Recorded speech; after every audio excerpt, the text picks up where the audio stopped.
Shalom, semua semangat mengikuti ibadah online hari ini. Yuk sebelum kita memuji memuliakan nama Tuhan, kita mau lipat tangan, tutup mata, kita mau berdoa terlebih dahulu.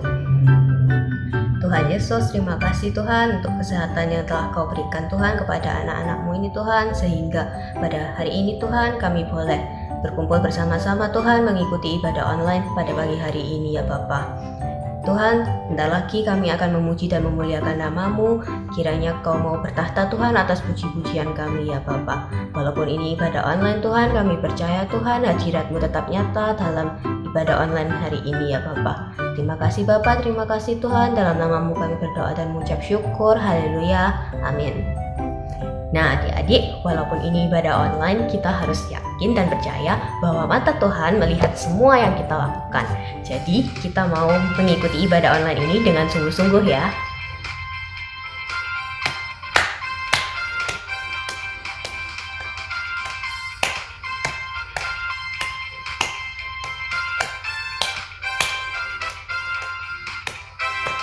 Mata Tuhan melihat apa yang kita perbuat, buat yang baik, yes, buat yang jahat, no. Oleh sebab itulah jangan berbuat jahat. Ingat, Tuhan melihat. Mata Tuhan melihat apa yang kita perbuat, buat yang baik, yes, buat yang jahat, no. Oleh sebab itulah jangan berbuat jahat. Ingat, Tuhan melihat. Mata Tuhan melihat apa yang kita perbuat, buat yang baik, yes, buat yang jahat, no. Oleh sebab itulah jangan berbuat jahat. Ingat, Tuhan melihat. Tuhan melihat. Ingat, Tuhan melihat.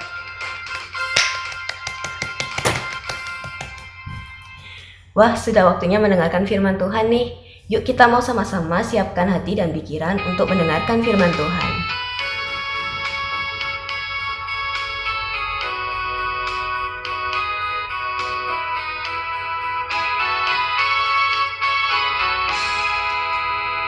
Apa hatiku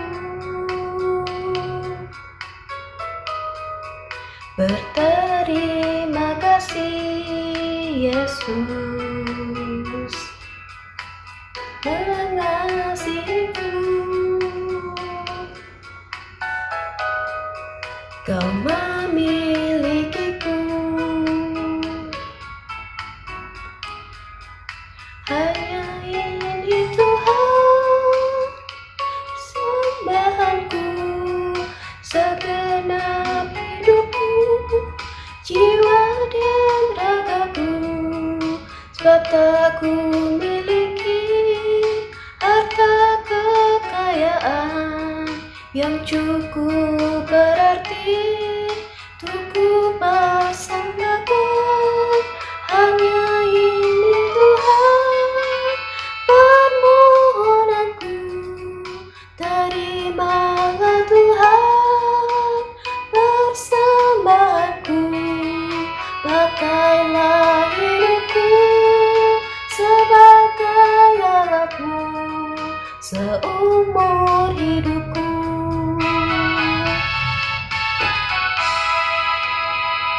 Shalom adik-adik yang dikasihi Tuhan.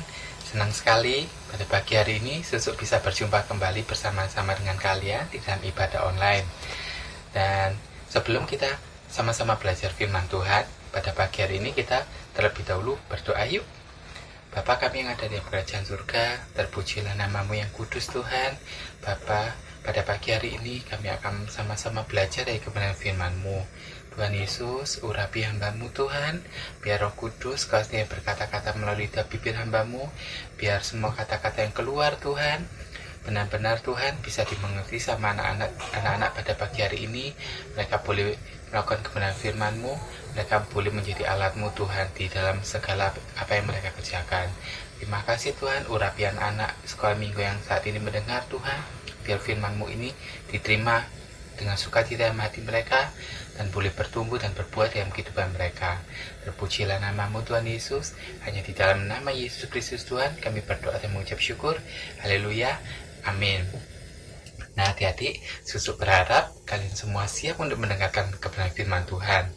Dan kita akan mengawali renungan pada pagi hari ini, dan kita akan terlebih dahulu membaca ya di dalam Kisah Para Rasul pasal ke-18 ayat 1 sampai ke-4. Kisah Para Rasul pasal 18 ayat 1 sampai ke-4. Demikian kebenaran firman Tuhan. Paulus di Korintus. Kemudian Paulus meninggalkan Athena lalu pergi ke Korintus. Di Korintus, ia berjumpa dengan seorang Yahudi bernama Aquila yang berasal dari Pontus. Ia baru datang dari Italia dengan Priscilla istrinya karena Kaisar Claudius telah memerintahkan supaya semua orang Yahudi meninggalkan Roma. Paulus singgah ke rumah mereka, dan karena mereka melakukan pekerjaan yang sama, ia tinggal bersama-sama dengan mereka. Mereka bekerja bersama-sama karena mereka sama-sama tukang kemah. Dan setiap hari Sabat, Paulus berbicara dalam rumah ibadat dan berusaha meyakinkan orang-orang Yahudi dan orang-orang Yunani. Kita juga baca di dalam Kisah Para Rasul pasal 18 ayat ke-18. Demikian firman Tuhan. Paulus tinggal beberapa hari lagi di Korintus. Lalu ia minta diri kepada saudara-saudara di situ dan berlayar ke Syria. Sesudah ia mencukur rambutnya di Kengkrea, karena ia telah penasar, Priscilla dan Aquila menyertai dia. Nah, adik-adik, pada hari ini kita akan sama-sama belajar dari tokoh Alkitab bernama Aquila dan Priscilla. Siapa sih Aquila dan Priscilla ini? Dan pelajaran apakah yang bisa kita ambil dari kehidupan mereka? Yuk kita akan sama-sama belajar pagi hari ini ya. Nah, adik-adik, sebagaimana kita ketahui bahwa Rasul Paulus itu adalah Rasul Tuhan yang memberitakan Injil dari kota yang satu ke kota yang lain. Nah, pada suatu kali Rasul Paulus ini meninggalkan Athena dan sedang menuju ke Korintus. Di sanalah untuk pertama kalinya Rasul Paulus ini bertemu dengan Aquila dan Priscilla yang juga adalah orang yang berkebangsaan Yahudi. Aquila dan Priscilla ini juga baru saja tiba di Korintus. Karena apa? Karena Kaisar Roma memerintahkan agar semua orang yang berkebangsaan Yahudi pergi dan meninggalkan Roma. Nah, adik-adik, walaupun mereka baru saja bertemu, akan tetapi Aquila dan Priscilla ini sangat ramah dan sangat baik terhadap Rasul Paulus. Alkitab memang tidak mencatat bahwa mereka sudah percaya sama Kristus atau belum, akan tetapi sikap dan perbuatan mereka menunjukkan kasih terhadap Paulus, orang yang baru saja mereka kenal dan baru saja tiba di Korintus. Nah, pelajaran pertama apakah yang kita bisa ambil dari kehidupan Aquila dan Priscilla ini? Pelajaran pertama adalah Priscilla dan Aquila ini bisa bersikap ramah terhadap semua orang. Mungkin itu adalah orang yang baru saja mereka kenal, mungkin itu adalah orang yang baru saja ketemu mereka, tetapi mereka bisa menerima orang lain dengan baik. Nah, adik-adik, sebagai anak Tuhan, kita juga harus bisa jadi teladan dan perkataan dan sikap kita. Bagaimanakah dengan adik-adik? Apakah kalian saat bertemu dengan orang baru cuek? Ataukah kalian bisa ramah dan menerima orang baru tersebut dengan baik seperti Aquila dan Priscilla? Susuk percaya bahwa kalian bisa jadi anak-anak Tuhan dalam sikap dan perkataan kalian. Susuk percaya kalian akan jadi terang dan garam dimanapun kalian berada. Dan kita akan baca di dalam Matius pasal ke-5 ayat 16, berkata demikian, demikianlah hendaknya terangmu percaya di depan orang, supaya mereka melihat perbuatanmu yang baik dan memuliakan Bapamu yang di surga. Nah, adik-adik, perbuatan kalian yang baik dan memuliakan Bapamu yang di surga itu kayak apa? Ya kayak Aquila dan Priscilla tadi contohnya, bahwa mereka bisa ramah terhadap seorang dan yang lain. Nah, Susuk percaya bahwa kalian akan menjadi terang dan garam dalam sikap dan perkataan kalian. Amin. Setelah bertemu ngobrol dan menerima Rasul Paulus di dalam rumah mereka, ternyata Aquila dan Priscilla ini memiliki kesamaan loh dengan Rasul Paulus. Mereka sama-sama bekerja sebagai pembuat kemah atau tukang kemah. Dari situlah mereka mulai bekerja bersama-sama. Keseharian mereka bekerja, akan tetapi kalau tiap hari Sabat Rasul Paulus memberitakan Injil di rumah-rumah ibadat orang Yahudi yang ada di kota Korintus.